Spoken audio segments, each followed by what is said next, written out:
भाई सचिन, हम पढ़ रहे थे NTPC group D, SSC, UP PAT और आने वाले एग्जाम यूपीएसआई के लिए हिस्ट्री की सीरीज। लास्ट लेक्चर में हमने कवर किया था मराठा साम्राज्य। इस लेक्चर में हम कवर करेंगे मुगल कालीन समाज एवं संस्कृति। तो लेक्चर 27 हिस्ट्री मुगल कालीन समाज एवं संस्कृति। जैसे जैसे आजकल परीक्षा का जो लेवल है बढ़ता जा रहा है, तो आजकल क्वेश्चन यहाँ से ज्यादा आ रहे हैं मुगल कालीन समाज एवं संस्कृति से, क्योंकि जो पुराने क्वेश्चन है वो बार बार रिपीट होकर कई बार रिपीट हो चुके हैं। तो अब जो एग्जामिनर है वो भी कुछ नया डालने की कोशिश करता है। तो जो मुगल कालीन समाज एवं संस्कृति है, इनसे भी काफी क्वेश्चन आजकल एग्जाम में पूछे जाने लगे हैं। तो चलिए स्टार्ट करते हैं।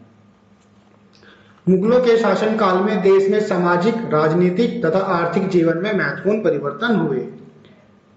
भारत के विभिन्न भागों तथा अलग अलग धर्मों और नस्लों के लोगों ने अनेक प्रकार से सांस्कृतिक विकास में योगदान दिया, जिससे एक नई संस्कृति का ही विकास हो गया। तो सामाजिक एवं धार्मिक स्थिति क्या थी मुगल काल में? भारत में मुगलों के आगमन से सामाजिक जीवन पद्धतियों में बदलाव आया। जाति व्यवस्था के अंदर ही नई जातियां और उपजातियों का उदय होने लगा। तो मुगल काल में सम्राट और जो उसका परिवार होता था वही सर्वोपरि होता था, यानी टॉप पर कौन होता था? मुगल और उसका सम्राट और उसका परिवार होता था। उसके बाद जो आते थे दूसरे वर्ग में, वो उलेमा यानी कि जिनको पवित्र धार्मिक व्यक्ति होते थे इनके मुगल काल के, फिर सैयद और शेख वगैरह आते थे। द्वितीय वर्ग में ही मुस्लिम अमीर जो थे, फिर अधीनस्थ राज्य के शासक, जमींदार और जागीरदार आते थे। मध्य वर्ग में कौन आता था? अध्यापक यानी कि टीचर, हकीम यानी कि वैद्य, ज्योतिषी, और ये कवि, बिजनेसमैन यानी कि व्यवसायी, कोतवाल, चौकीदार, काजी और चौधरी आदि आते थे। आपने सल्तनत काल में देखा होगा काजी के दो काम होते थे।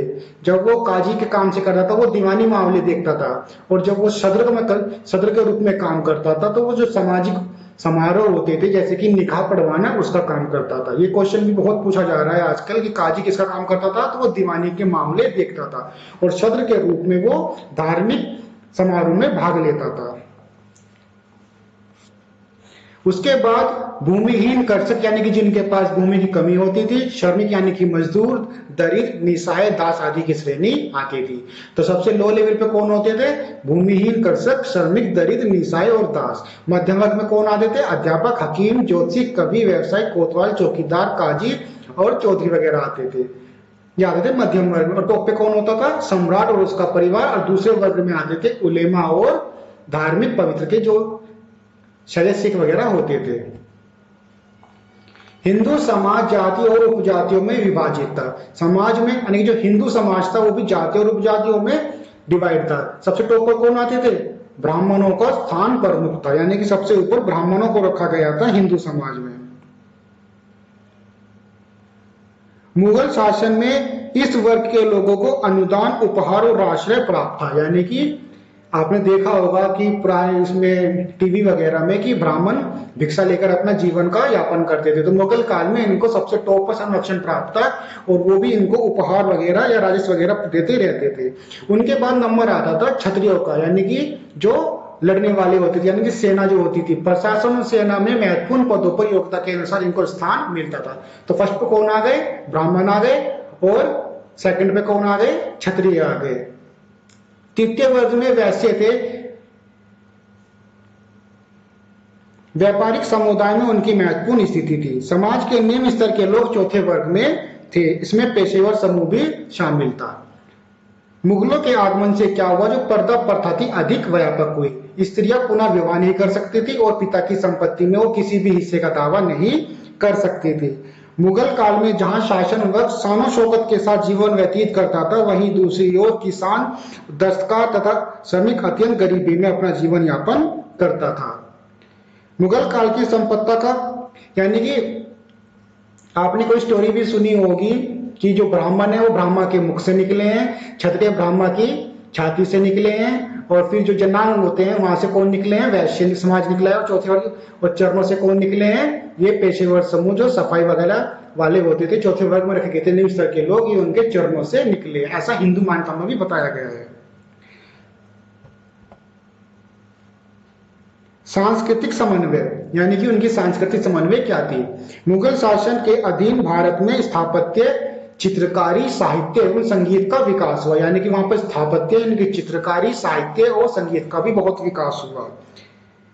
इस दृष्टि से मुगल काल को गुप्त काल के बाद उत्तर भारत का स्वर्ण काल कहा जा सकता है। तो यानी कि स्वर्ण काल किसको कहा जाता था वैदिक काल में?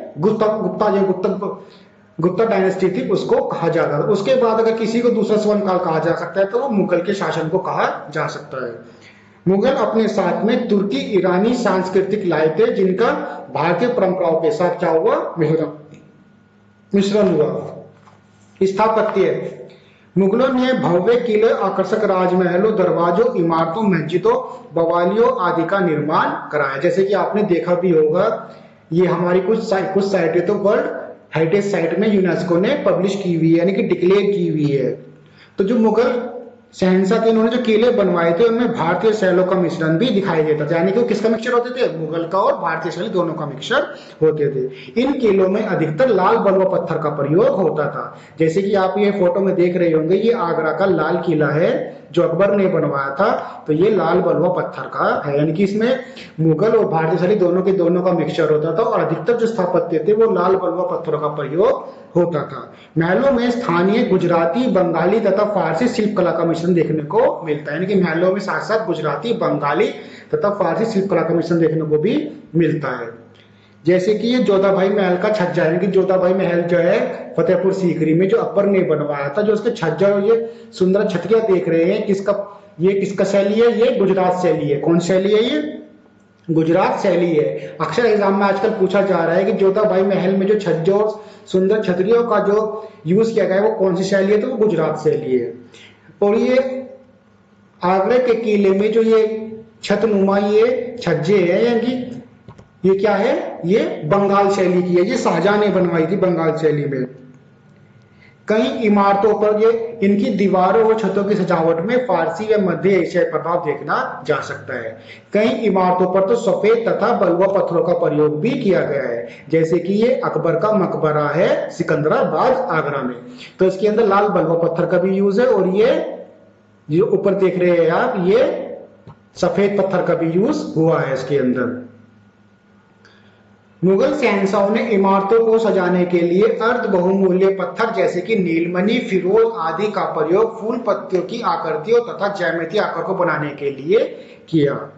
सजावट की इस पत्ती को पियतरा दियोरा, यानी कि एक प्रकार की नक्काशी कहते हैं। ये अगर आप कभी ताजमहल गए होंगे तो आपने देखा होगा, जैसे ये है तो इस पे क्या होता था? फूल पत्तियों की डिजाइन की वो होती थी, तो उसको बोलते हैं पियतरा दियोरा। ये एक प्रकार की नक्काशी है, यानी कि इसके अंदर फूल पत्तियों की सजावट होती है। कुछ इमारतों में तो अरबी भाषा में कुरान की आयतें भी लिखी हुई है, देखने को भी मिलती है। इनकी इमारतों की विशेषता इनकी विशाल गुम्बद, मेहराब, दरवाजे तथा ऊंचे चबूतरे हैं। आपको चारों की चारों चीजें आगरा के ताजमहल में एक साथ देखने के लिए मिल जाएंगी। यहाँ पर ये गुम्बद भी है, मेहराब भी है, और ये इसका ऊंचा चबूतरा भी है, और दरवाजे भी है, और इसमें कुरान की आयतें भी लिखी हुई है कुछ जगह पर। हवा के लिए बनाए गए पंचमहल की सपाट छत को सहारा देने के लिए विभिन्न स्तंभों को जो विभिन्न प्रकार के मंदिरों के निर्माण में प्रयोग किए जाते थे उनका भी इस्तेमाल किया गया है। मुगल काल में जल स्रोतों से युक्त कई सुनियोजित बगीचे भी लगवाए। जगह जगह सुंदर फुआरे भी होते थे, जिनमें कुछ बगीचे जैसे कि ये कहाँ का है? कश्मीर का निशांत बाग है, और ये पंजाब का पिंजौरा बाग, और लाहौर का शालीमार बाग प्रसिद्ध है। यानी कि ये कुछ फेमस बाग है मुगल काल के, जिनके अंदर अच्छे अच्छे नक्काशी भी की गई है और फुआरे वगैरह का बहुत ही अच्छी तरीके से उनको लगाया हुआ है। जैसे कि ये देख रहे हैं आप, लाहौर का ये शालीमार बाग है। ये 1993 में यूनेस्को द्वारा वर्ल्ड हेरिटेज साइट घोषित किया गया है, यानी कि उसका आजकल वहां शालीमार गार्डन कहते हैं। वर्तमान पाकिस्तान लाहौर में है। जो कश्मीर में ये निशांत बाग है, ये आसिफ अली ने बनवाया था, जो नूरजहां का भाई था। और जो ये लाहौर का शालीमार बाग है, ये शाहजहां के शासन के दौरान बना था। तो आजकल ये पूछ लिया जाता है कि शालीमार बाग कहाँ है, तो ये लाहौर में। एक शालीमार बाग हमारे हिंदुस्तान में भी है, जम्मू एंड कश्मीर में। चित्रकारी, उन्होंने चित्रकारी के क्षेत्र में मुगलों ने विशिष्ट योगदान दिया। उन्होंने भारतीय जीवन से जुड़े प्रसंग तथा प्राकृतिक दृश्यों का चित्रकारी यानी जो प्राकृतिक दृश्यों का चित्रकारी एवं समावेश किया, जैसे कि दरबार, शिकार तथा युद्ध के दृश्यों को उन्होंने फारसी कथाओं को चित्रित करने के अलावा महाभारत के फारसी अनुवाद, ऐतिहासिक रचना अकबरनामा तथा दूसरी पुस्तकों का चित्रों से सजाया। उन्होंने भारतीय रंगों जैसे कि मयूरी नीले रंग तथा लाल रंग का अधिक प्रयोग किया। मुगलों ने अपनी चित्रकारी में ईरानी शैली के सपाटपन के स्थान पर भारतीय कूची की गोलाई का प्रयोग किया, जिसे त्रिआयामी चित्र कहने लगे, यानी कि 3 डायमेंशनल चित्र कहते थे। तैमूर घराने के राजकुमार शीर्षक ने, ये संगमरमर की जाली है, ये भी आपको आगरा के ताजमहल में मिल जाएगी, ये भी एक मुगल काल की ही देन है। तैमूर घराने के राजकुमार शीर्षक से बनाया गया चित्र हुमायूं के काल की अनुपम देन है। यह चित्र क्या होता था, 1.15 वर्ग मीटर स्क्वायर के कपड़े पर बनाया जाता था। ऐसा माना जाता है कि यह मंगोल परंपरा की ही देन है, जिसमें तंबुओं पर वे चित्र बनाया करते थे। आपने कभी देखा हो पुरानी फिल्मों में कि तंबुओं पर जो चित्रकारी होती थी वो मुगल काल की ही देन है। अकबर के अधीन पुर्तगाली पादरियों ने दरबार में यूरोपीय चित्र का समावेश भी किया। जो आप ये फोटो देख रहे हैं, ये पुर्तगाली पादरियों द्वारा बनाई गई यूरोपीय चित्रकारी है। उनके चित्रों में दूर दिखने वाली आकृतियों का छोटा दर्शाने के सिद्धांत को अपनाया गया। इससे आकृतियां अपने ही सही प्रक्षेप में सामने आती थी।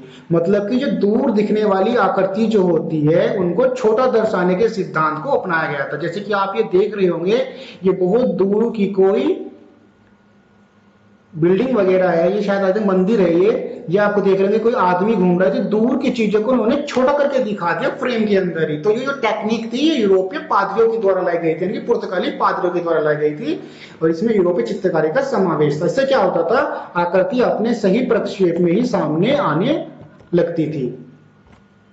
जहांगीर के काल में चित्रकारी विकास की बुलंदियों तक पहुंच गई थी। अक्सर ये क्वेश्चन पूछा जाता है कि किस मुगल शासक के काल को चित्रकला का स्वर्ण युग कहा जाता है, तो वो जहांगीर के काल को ही कहा जाता है। जहांगीर के शासनकाल में मनुष्य की एकल आकृति और पशुओं की आकृतियों के चित्र में विशेष प्रगति हुई। जहांगीर खुद इतना एक विशेष मतलब इतना बड़ा पारखी था कि अगर एक पेंटिंग में 10 पेंटरों ने अलग अलग कोई चीजें बनाई हैं तो वो देख के बता सकता था कि कौन से पेंटर की अलग अलग इमेज है, कौन से पेंटर की अलग कृति है। यानी कि एक ही पेंटिंग में अगर आपने 10 पेंटर को कहते हैं कि आप इसको कोई डिजाइन करें, तो वो 10 के 10 का बता देता था कि ये डिफरेंट पेंटर की है, ये डिफरेंट पेंटर की है, ये डिफरेंट पेंटर की है। तो जहांगीर इतना बड़ा पारखी भी था। राजस्थान शैली की चित्रकारी में पश्चिमी भारतीय जैन शैली की पूर्ववर्ती परंपराओं का मिश्रण था। चित्रकारी की मुगल शैलियों के साथ किया गया। तो राजस्थानी जो चित्रकारी जिसमें कौन कौन सा था, पश्चिमी भारतीय और जैन शैली की पूर्ववर्ती परंपराओं का भी मिश्रण था। उसका एक उदाहरण है माउंट आबू में कौन सा मंदिर है, जानिए होगा, चित्रकारियों की इसमें पुराने विषयों का भी समावेश किया गया। इस प्रकार इस शैली की चित्रकारी में शिकार के दृश्यों के अलावा राधा कृष्ण की प्रेम लीला, 12 मास अर्थात वर्ष के विभिन्न मौसम और रागों के चित्रण का भी स्थान दिया गया। पहाड़ी शैली में भी इन परंपराओं का जारी रखा गया। संगीत के क्षेत्र में भी मुगल काल ने काफी योगदान दिया। सांगीतिक संस्कृत जीवन का एक और क्षेत्र था जिसमें हिंदू और मुसलमानों ने एक दूसरे से सहयोग किया। अकबर के काल में अकबर के दरबार में ग्वालियर के प्रसिद्ध गायक तानसेन का संरक्षक था। तानसेन को कई नए रागों की रचना का श्रेय भी दिया जाता है, जैसे कि उन्होंने एक राग भैरवी बनाया था। राग भैरवी कब गाया जाता है, राग भैरवी सुबह के समय गाया जाता है। तानसेन के बारे में यह बताया जाता है कि जब वो गाते थे तो जो बुझे हुए दिए होते थे वो उनमें भी जला दिया करते थे अपने संगीत के द्वारा। तो तानसेन ने कौन से राग का इजाद इन्वेंट किया था, राग भैरवी का, जो सुबह के समय गाया जाता है। आईने अकबरी में 36 संगीतकारों के नाम है। औरंगजेब द्वारा जब दरबार में आयु संगीत को पसंद नहीं करता था, यानी कि उसने जितने भी फैमिली यानी कि दरबार में जो संगीत वगैरह के प्रोग्राम होते थे औरंगजेब ने उन सबको बंद करवा दिया था, क्योंकि उसको सादा जीवन काफी पसंद था, उनमें काफी धन भी खर्च होता था, तो उसने वो सब बंद करवा दिया। लेकिन औरंगजेब स्वयं वीणा का सबसे बड़ा वादक था, यानी कि वीणा बजाता था। भारतीय शास्त्रीय संगीत पर फारसी में सबसे अधिक पुस्तकों की रचना जो हुई थी वो औरंगजेब के शासनकाल में ही हुई थी। तो यानी कि शास्त्रीय संगीत में जो फारसी में सबसे अधिक पुस्तकों की रचना किसके काल में हुई थी, वो औरंगजेब के शासन काल में भी हुई थी। तो आजकल के ये स्टेटमेंट वाले क्वेश्चन भी बहुत आ रहे हैं एग्जाम में। साहित्य का विकास, मुगल शासक साहित्य प्रेमी थे, उन्होंने विद्वान और साहित्यकारों को राज के संरक्षण दे रखा था। इस काल में भी जो राजभाषा थी वो फारसी ही थी। बाबर ने अपनी आत्मकथा तुझके बाबरी तुर्की में ही लिखी थी। तो जो भी अपनी ऑटोबायोग्राफी लिखी जाती थी वो तुर्की लैंग्वेज में होती थी, इसलिए क्या बोलते थे उसको, तुझके बाबरी। और जो नामा होता था वो किसी और के द्वारा लिखा जाता था, वो फारसी में अनुवाद होता था। जैसे कि तुझके बाबरी का फारसी में अनुवाद क्या है, बाबर नामा। किसने किया था, अब्दुल रहीम खान खाना ने किया था।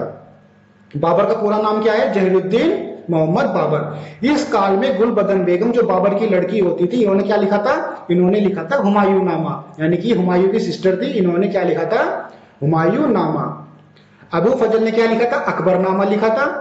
बंदायू, मोहम्मद कामगार, अब्दुल हमीद लाहौरी आदि ने फारसी में रचनाएं लिखी थी मुगल काल के। ये कुछ फेमस पोएट है। अकबर ने अर्थवेद, महाभारत, हरिवंश, कुरान तथा रामायण का फारसी में अनुवाद कराया, जिससे टर्किश लोग भी इन जो हमारे ये पुराने ग्रंथ है इनके ज्ञान को सीख सके और समझ सके।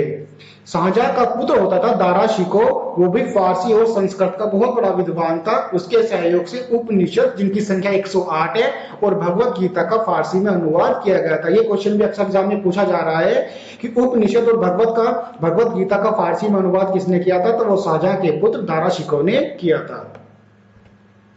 अकबर के समय में हिंदी कविता का सर्वाधिक विकास हुआ, जैसे कि मलिक मोहम्मद जैसी, अब्दुल रहीम खान खाना। ये अब्दुल रहीम खान खाना वही है बैरम खान के लड़के, नंददास उसके काल के प्रमुख कवि थे। अब्दुल रहीम खान खाना के नीति के दोहे काफी फेमस है, आप सबने 10th-12th में पढ़े होंगे। महाभारत का जो अनुवाद है बदायूं द्वारा रजनामा नाम से किया गया। ये क्वेश्चन भी अक्सर पूछा जा रहा है कि रजनामा किसका फारसी अनुवाद है, तो महाभारत का फारसी अनुवाद है। इसी काल में स्थानीय कवि हुए जैसे कि तुलसीदास, सूरदास और मीराबाई। तुलसीदास की जो महान कृति थी रामचरितमानस, वो उन्होंने अकबर के टाइम पर ही लिखी थी। फिर आता है यातायात के क्षेत्र में। मध्यकाल में यातायात के लिए दो प्रमुख साधन प्रयुक्त होते थे। माल व सामान के लिए सड़क मार्ग से आता जाता था, यानी जो माल का जो आवाजाही होती थी वो किससे होती थी, वो सड़क मार्ग के द्वारा होती थी। और व्यापार हेतु जल मार्ग का भी प्रयोग किया जाता था, जैसे कि कश्मीर, बंगाल, सिंध, वर्तमान उत्तर प्रदेश तथा पंजाब में नदी या जल मार्ग अधिक प्रयुक्त होता था। ये हुई यातायात। अगला पॉइंट है व्यापार, यानी कि व्यापार के क्षेत्र में भी मुगल काल में काफी तरक्की हुई। 17वीं शताब्दी के बाद में भारत में व्यापार प्रसार के कई कारण थे। इनमें जो सबसे महत्वपूर्ण था वो अंतर्गत देश की राजनीतिक एकता था तथा बड़े क्षेत्र में शांति और व्यवस्था की स्थापना थी। मुगलों ने सड़कों और सरायों की ओर ध्यान दिया, जिससे यातायात में बहुत सुविधा हो गई। साम्राज्य में किसी भी वस्तु के आयात के लिए सामान कर निर्धारित किया गया था, यानी कि मुगलों ने सड़क भी बनाई और उनके पास में सराय भी बनाई, जिससे जो बिजनेसमैन है, जो ट्रैवलर है, वो वहां पर आराम कर सके। जब वो थक जाते हैं तो उसके बाद कुछ आराम की जरूरत पड़ती है ना, तो उन्होंने उनके लिए आराम करने के लिए सराय का भी निर्माण कराया था। आयात यानी कि जो एक्सपोर्ट होता था सामान, उसके लिए उन्होंने टैक्स भी निर्धारित किए हुए थे। मुगलों ने शुद्ध चांदी के रुपयों का प्रचलन आरंभ किया, जिसकी सारे भारत में नहीं विदेशों में भी मान्यता थी। इससे क्या हुआ, भारत के व्यापार को और भी अधिक बढ़ावा मिला। इस काल में भारत में महत्वपूर्ण व्यवसाय जो था वो कपड़ा बनाना था। कपड़े के लिए कौन सी मिलें फेमस है, सूरत की मिलें और मुंबई की मिलें। इनमें प्रमुख थे गुजरात में पाटन, उत्तर प्रदेश में बनारस और जौनपुर, आपने सुना होगा बनारसी साड़ियां, बिहार में पटना और उड़ीसा एवं बंगाल के बहुत से गांव। ढाका जो वर्तमान बांग्लादेश की राजधानी है, जिला विशेष रूप से अपने मलमल के महीन कपड़े के लिए प्रसिद्ध था।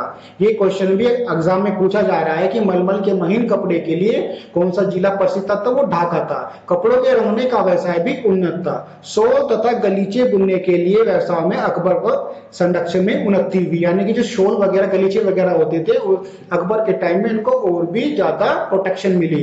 एक और कारण जिससे भारत का व्यापार बढ़ा बेहतर 17वीं शताब्दी के आरंभ में अंग्रेज तथा डच जो व्यापारी थे वो भारत आए। सबसे पहले कौन आए थे, डच आए थे। कौन आया था, वास्को डी गामा आया था 1498 ईस्वी में, जो केरल के कालीकट नामक बंदरगाह पर उतरा था।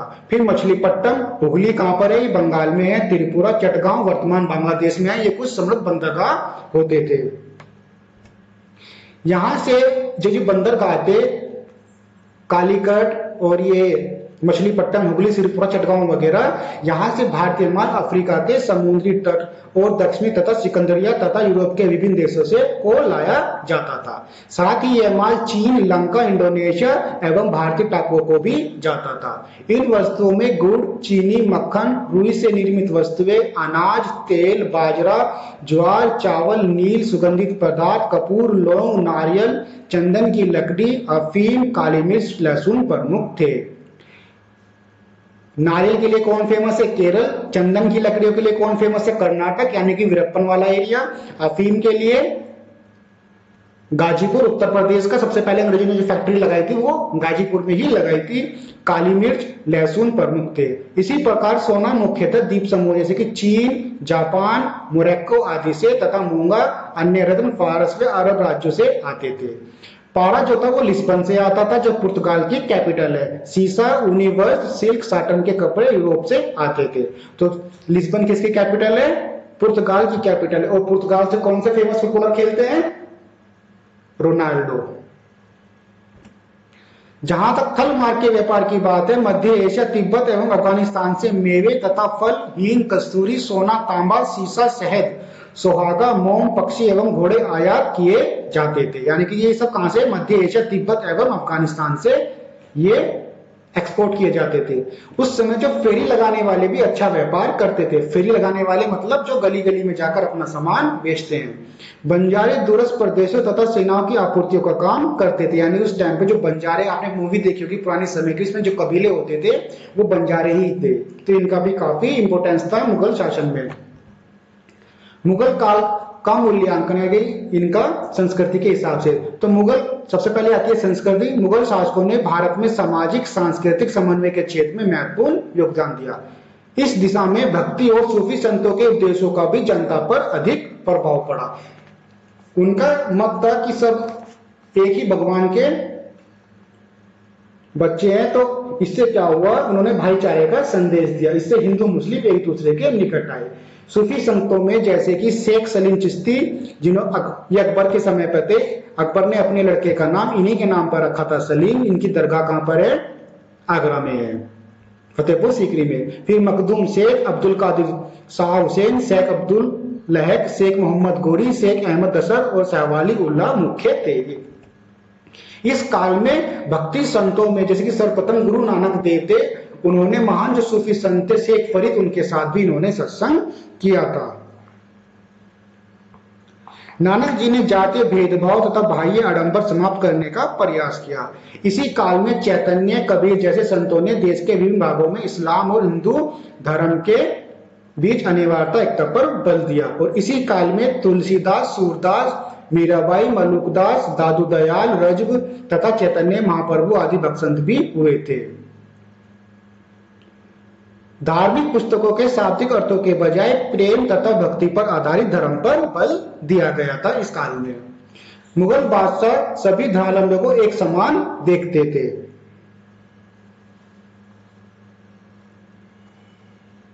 हुमायूं जो था वो सूफी संतों से धार्मिक विचार विमर्श करता था। अकबर ने प्रशासन में योग्यता अनुसार सभी वर्गों को प्रतिनिधित्व दिया था। अकबर ने अपने प्रजा को धार्मिक स्वतंत्रता प्रदान की थी। आपने सुना भी होगा कि उन्होंने जो धार्मिक कर होता था, जजिया कर, उसको भी जनता पर से अकबर ने हटा दिया था। अधिकांश मुगल बादशाहों ने हिंदू मंदिरों और मठों को योगदान दिया।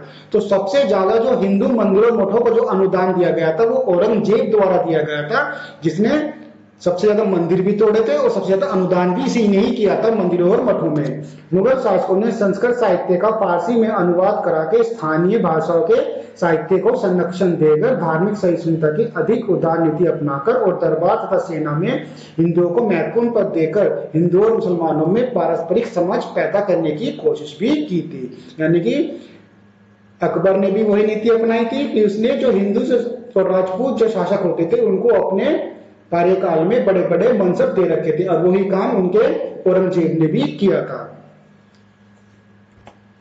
प्राचीन भारत में विदेशी धर्म प्रचारक भारत में धर्म प्रचार करने के लिए आते थे, तो धार्मिक धर्म प्रचारक भी विदेशों में भेजे गए, जैसे कि अशोक ने भेजा था अपना पुत्र राज सिंह और सिंहमित्र।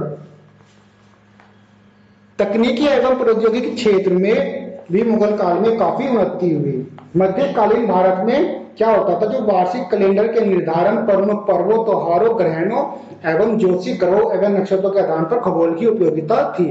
तो जो शेरे मंदिर है, जिसकी तीसरी मंजिल से हुमायूं गिरकर मर जाता है, उसकी तीसरी मंजिल पर हुमायूं ने एक वेधशाला एवं पुस्तकालय भी बनवा रखा था। अकबर के काल में बनारस की जो वेधशाला है का निर्माण उसके निर्देश अनुसार हुआ था। अकबर ने एक नवीन कैलेंडर का निर्माण करवाया, जिसे इलाही नाम दिया गया। मुगलों ने विदेशी व्यापार को महत्व दिया। तो जो सबसे पहले विदेशी राजदूत, व्यापारी राजदूत आया था, वो जहांगीर के दरबार में आया था, कैप्टन हॉकिंस। उसके बाद आया था सर थॉमस रो। भारतीय शिल्पी जहाज निर्माण जैसे क्षेत्रों में यूरोपीय शिल्पों की नकल करते थे।